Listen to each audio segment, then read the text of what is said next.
आज मैं make math easy में कोऑर्डिनेट ज्योमेट्री में स्ट्रेट लाइन से अक्षों के बीच बने हुए आकृति का क्षेत्रफल फाइंड करेंगे।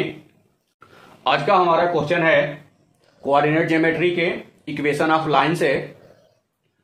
इसमें एक AB लाइन दी हुई है और इसका इक्वेशन 5x + 3y = 30 दिया हुआ है।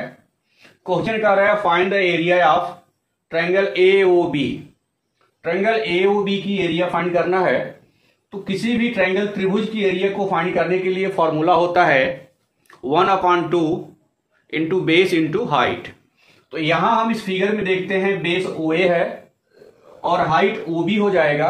अगर OA और OB फाइंड कर लिया जाए तो हमारी त्रिभुज AOB की एरिया फाइंड हो जाएगी। इक्वेशन दिया हुआ है 5x + 3y = 30। तो इस इक्वेशन को अगर हम इंटरसेप्शन फॉर्म अंतःखंड के रूप में अगर चेंज कर लें तो हमें इस वैल्यू को फाइंड कर सकते हैं और इस वैल्यू को फाइंड कर सकते हैं। तो अंतःखंड फॉर्म का समीकरण होता है x/a + y/b = 1। x/a में यह होता है, अर्थात a का कोऑर्डिनेट यहां फाइंड कर सकते हैं और y/b में b ये डिस्टेंस होती है, OB की दूरी फाइंड हो जाती है और इसके आधार पर हम b का कोऑर्डिनेट फाइंड कर सकते हैं। अब हम देखते हैं कि इसको कैसे चेंज करेंगे। अगर हमने इसको लिया 5x + 3y = 30, इस फॉर्म में इसको लाने के लिए हम 30 से बोथ साइड में डिवाइड कर देंगे, क्योंकि इस साइड में 1 है तो हमें इस साइड में 1 लाना होगा। तो 30 से बोथ साइड में डिवाइड करेंगे तो ये हो जाएगा 5x/30 + 3y/30 = 30/30। फिर इसको हम क्या कर लेंगे, 5 से इसमें डिवाइड कर देंगे डाउन साइड में, तो ये हो जाएगा x/6, ये हो जाएगा y/10 = 1। इस प्रकार हम देखते हैं कि यह इक्वेशन इस फॉर्म में आ चुका है। तो x/6 में 6 जो है a की वैल्यू है और यह a की वैल्यू होती है। इस प्रकार से a का कोऑर्डिनेट अगर हम देखें तो यह हो जाएगा 6 0। उसी प्रकार से ये 10 जो है b की वैल्यू है और ये v की वैल्यू कहलाएगी। तो b का अगर कोऑर्डिनेट हम निकालते हैं तो ये हो जाएगा 0 10, अर्थात OA की वैल्यू हो जाएगा, OA मीन्स A और इसकी वैल्यू हो गया यहां पर 6 और OB अर्थात B और इसकी वैल्यू हो गया 10। अब जब हमें ये दूरी फाइंड हो चुकी है तो हम एरिया फाइंड कर सकते हैं। फॉर्मूला होता है area of triangle AOB = 1/2 into base into height, अर्थात यहां बेस की वैल्यू A है और हाइट की वैल्यू B है। इसकी वैल्यू को यहां पे पुट कर देंगे तो ये हो जाएगा 1/2 इंटू A की वैल्यू 6 और B की वैल्यू 10। इससे इसको कैंसिल कर देंगे, 3 हो जाएगा और 10 3 30।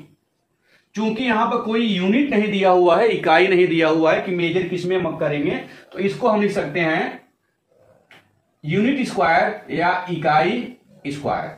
इस प्रकार से त्रिभुज AOB इसकी जो एरिया हमने फाइंड किया वह हो गया 30 इकाई स्क्वायर। इसके बाद हमारा नेक्स्ट क्वेश्चन है find the area of triangle OAP, जहां पर AP रेखा का समीकरण 5x + 2y = 30 और OP रेखा का समीकरण 5x - 4y = 0 दिया है।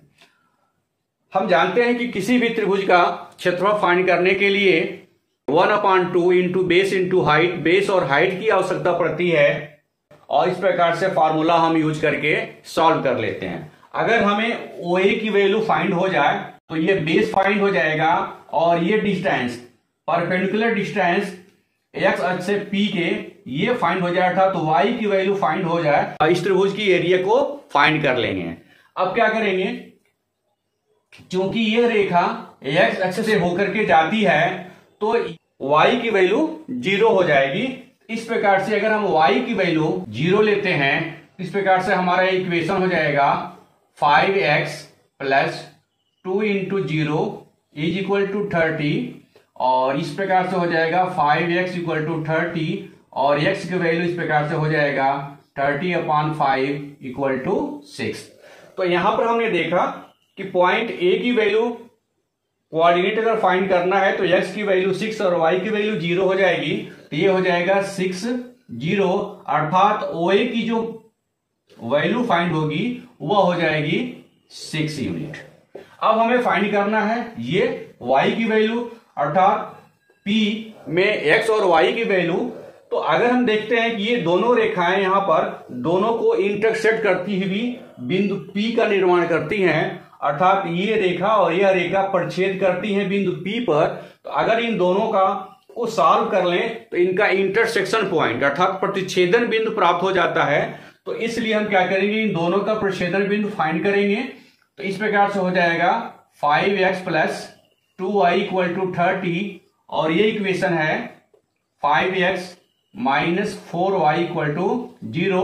अगर इन दोनों इक्वेशन को माइनस कर दें तो ये हमारा ऐसे कैंसिल हो जाएगा, ये प्लस हो जाएगा, और इस प्रकार से हो जाएगा 6y इक्वल टू 30 और y की वैल्यू हो जाएगा 30/6 इक्वल टू 5।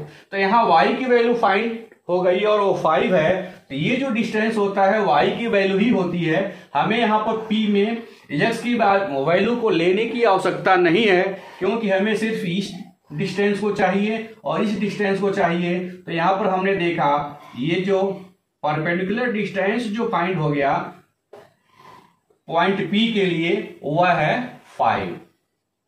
तो हमें बेस भी फाइंड हो गया और हाइट भी त्रिभुज की फाइंड हो गई। इस प्रकार से हम area of triangle OAP find कर लेंगे, और ये हो जाता है 1/2 इंटू बेस 6 है इंटू हाइट 5 है।